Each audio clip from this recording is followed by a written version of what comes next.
I don't wanna be just someone that's new. I speak my mind so free, so you could hear the truth. Yeah, I know that we all have fear. Hey guys, welcome back to the podcast. This is The Truth for Youth. We are getting so close to Christmas. It is literally right around the corner. And especially for me and my family, we are actually doing Christmas a little early because we're leaving town over the holidays. So we'll be doing Christmas in a matter of a few days, which puts the pressure on because there's still a few more things that I have to do to get ready for the day, right? But I started thinking just about presents and gifts, especially as, I've got to go still get a couple of those and get ready, but gifts are great, right? Like I remember as a kid getting presents and getting gifts, and that was so much fun. Like I really loved getting presents at Christmas time or even birthdays, but especially Christmas time. I don't know if it was just the whole Christmas atmosphere or the surprise, the anxiety of waking up on Christmas morning and seeing what was under the tree. But I can think back to some of the great Christmas gifts that I got as a kid. I remember I loved G.I. Joe. I loved the little figures, and I had a massive collection of G.I. Joes. I had the army men, I had the trucks, the weapons, the bases. Man, I had it all. And honestly, I still have that stuff because my mom, thankfully, she stored that stuff and she kept that stuff, and she finally gave it to me because she thought, one day I may want that for, if I had kids and I had sons that would want to play that. And sure enough, I kept that. I was a little hesitant about my sons playing with my G.I. Joes because that was my prized possession as a kid.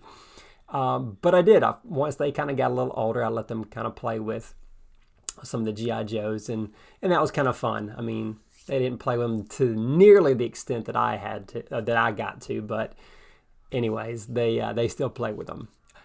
Of course, I also collected Star Wars stuff, and now looking back, I'm like, sure wish my mom would have kept the Star Wars stuff because it's a lot more valuable than the G.I. Joes. But I was actually curious, and I started looking around, and sure enough, the G.I. Joes, there's some value there, man.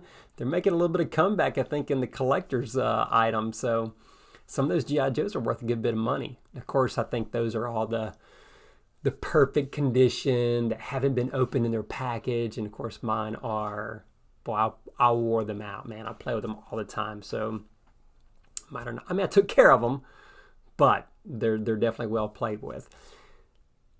So G.I. Joes. I love getting G.I. Joes. And I remember getting some great gifts at Christmas with those. But I also remember when the Nintendo first came out.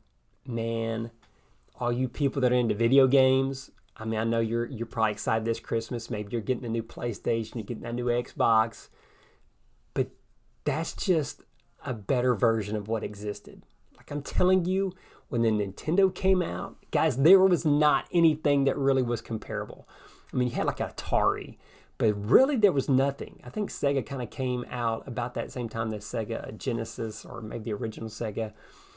But Nintendo, it was amazing how much better it was than all the previous stuff.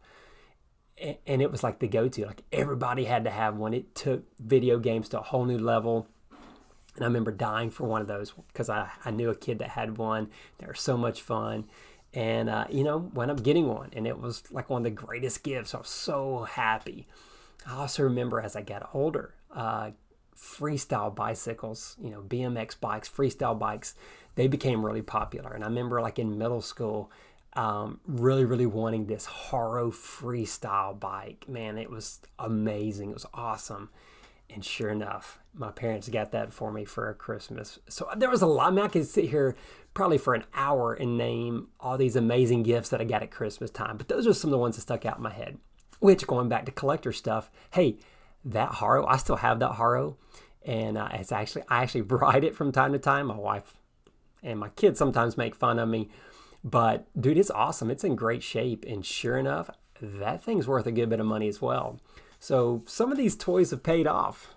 Hopefully my kids, some of their toys we've gotten them, maybe they'll be worth some money one day. But it goes back to this whole process or this whole idea of gifts and giving and presents. And as much as I loved getting gifts and presents, and I still do, it's not like I don't like it. So if you got some presents out there you want to get me, hey, I'm all for it. Just kidding, don't get me any gifts.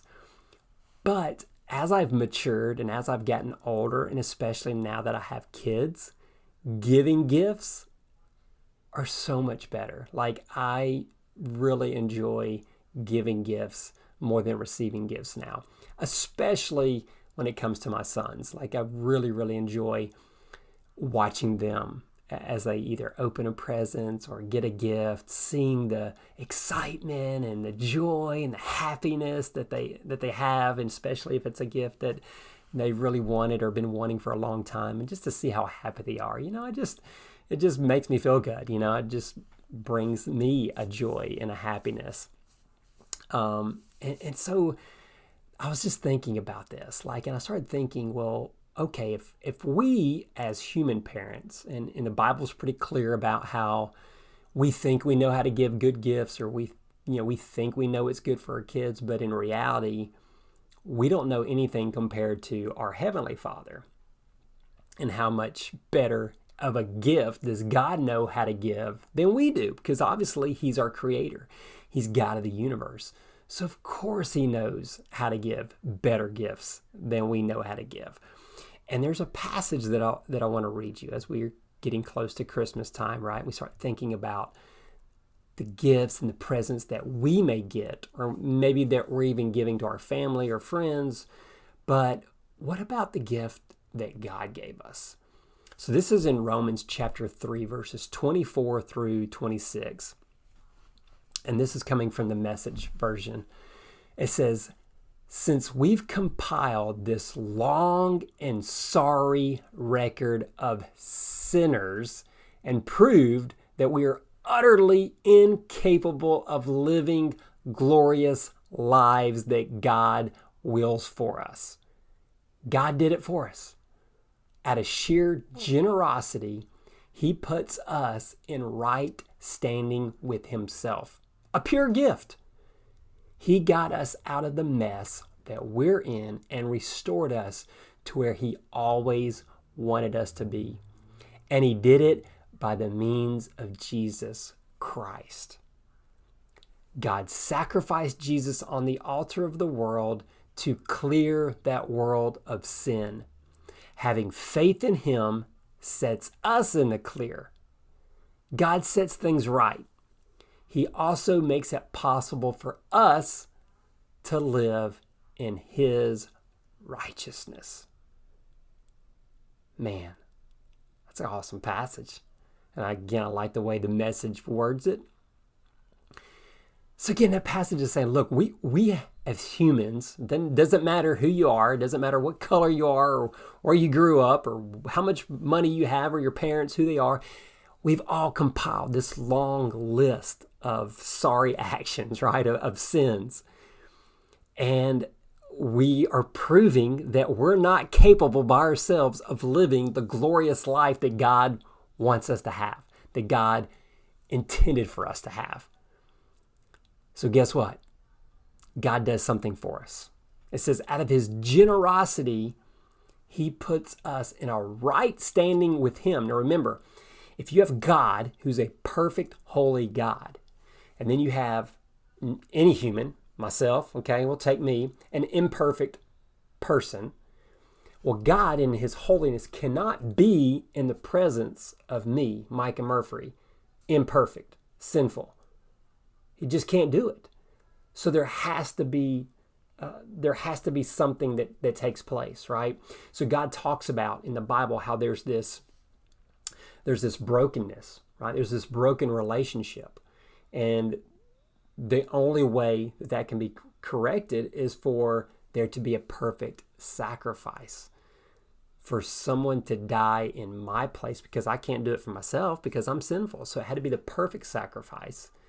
So someone that could die for my sins, Jesus Christ, so that now when God sees me, Micah Murphy, He doesn't see me, Micah Murphy, in my sinful nature. He sees that Jesus Christ has died for my sins and my sins are forgiven. My slate has been wiped clean. And that's what it talks about. There's this clear living. There's this clear life now. Again, not because of me, but because of Jesus, because of the sacrifice. And now I get righteousness, not because of my righteousness, but because of Jesus' righteousness. So let's go back to the passage. It says, so out of generosity, again, God didn't have to do that. He wanted to do that, though, as a heavenly father, just like me as an earthly father. I want to give good gifts. I want my kids to be happy. I want them to experience life, and I want what's best for them. Well, God knows what's best for us. And so he says, out of his generosity, he puts us in a right standing relationship with himself. It's a pure gift, a present, the best present. And he got us out of the mess that we're in because of our own sins, right? And it restores us. He restores us so that we are now in that right relationship with him. And now we can be where he wanted us to be. And it says he did it by the means of Jesus Christ. And the next part of the passage says, and God sacrificed Jesus on the altar of the world, right? He died on the cross, the altar of the world, so all they could see, so that he could clear the world of sin. Sin is what breaks the relationship with the holy, perfect God. So now it says having faith in him sets us clear. So we can't just say, okay, so Jesus died on the cross, so all are saved, right? All are forgiven of their sins just because Jesus did that. Yes and no. Yes, he did that for all, but you have to personally accept that. You have to believe in Jesus. You have to believe that God sacrificed Jesus for us to have that.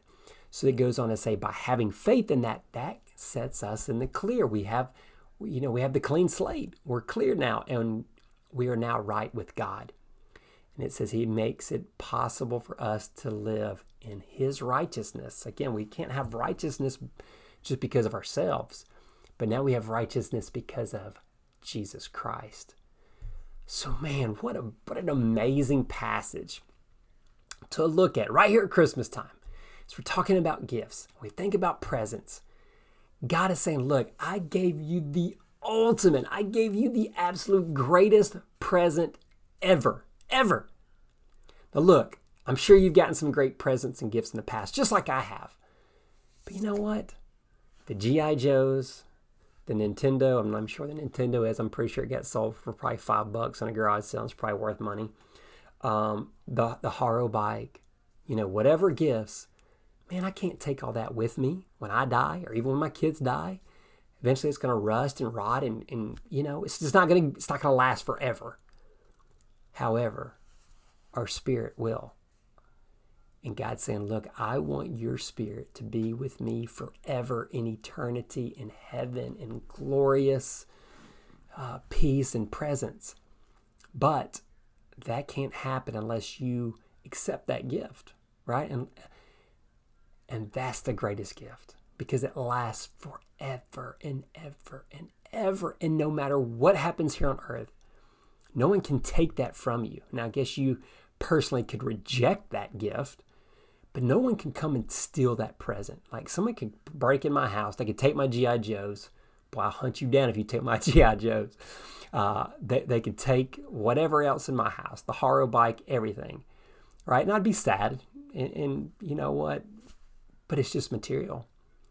Someone can't break in my house and take my eternity from Christ. So that's why it's the greatest gift. And here's another thing that comes with giving and with receiving gifts and presents. There's a sacrifice. Right? And we don't really think about this, or at least I don't that much. When you're receiving gifts, you don't necessarily think about the sacrifice that it took for that giver to give you that gift. And sometimes the sacrifice might not be that great. Like if you have tons of money and it's a small financial gift, okay, so that may not be a huge sacrifice financially. But most people probably are sacrificing a good bit in order for them to give a gift, right? So it may be money. A lot of parents are probably sacrificing a lot of hard-earned money so that you student can have a nice Christmas, can have a gift that you want. Or maybe it's not even a financial sacrifice. Perhaps it's time and energy. Perhaps they had to spend a lot of time and energy finding or making the gift, or sometimes you may get a gift of service. We have some people in our lives that we do that for them or they do that for us. And that may not technically cost them financial or cost us financial, but what is it costing? Well, it's sacrificing time and energy. And honestly, the older I get, the more I value time and energy. And you know what? Money, we can go out and make more money, earn more money, but you can't go out and just get more time. Our time is limited, so it's very valuable. So even though someone is maybe not financially spending money for you, perhaps it's time and energy, and that is really, really valuable as well. And again, we look at what God gave us. It says there was a sacrifice. God sacrificed his son so that we could have everlasting life. And again, as a parent, that's a tough one to swallow, trying to imagine sacrificing your kids for something, because, it's a lot of love there. I can't really imagine that. I can't fathom that. And then, so that's what God sacrificed. And then what did Jesus sacrifice? He is the God of the universe in human form, and he sacrificed it all for us. He was humiliated. They laughed at him. They mocked him. They spit on him. They physically hurt him. It's a huge sacrifice. It's a sacrifice that I don't want to have to do. But Jesus said, you know what? I love you so much that's the sacrifice that I'm willing to go through. I'm willing to take that on because I want to give that greatest present and gift I could give you ever. And that's to die. That's to shed my blood so that you can have everlasting life. That's awesome. Man, that's awesome. So guys, I hope, again, it's Christmas time. It's gift giving season. It's gift receiving season. Think about the gift of Jesus Christ. Think about the gift that God has given us. Don't take it for granted. Cherish it. Think about it. Thank God for it, throughout this Christmas season. And share that gift with others. Even though we're not necessarily, we're not physically giving someone Jesus Christ, but we can share him. We can share his testimony, the testimony that we have because of him. Right? We can share what he's done and who he is with those around us. You may be spending some time this holiday season with people that are not Christians, that are not believers. Share it with family members. Maybe it's your parents, maybe it's siblings, maybe it's cousins, maybe it's just friends or long lost relatives that you don't even know who they are. They're going to come up and pinch your cheeks, right?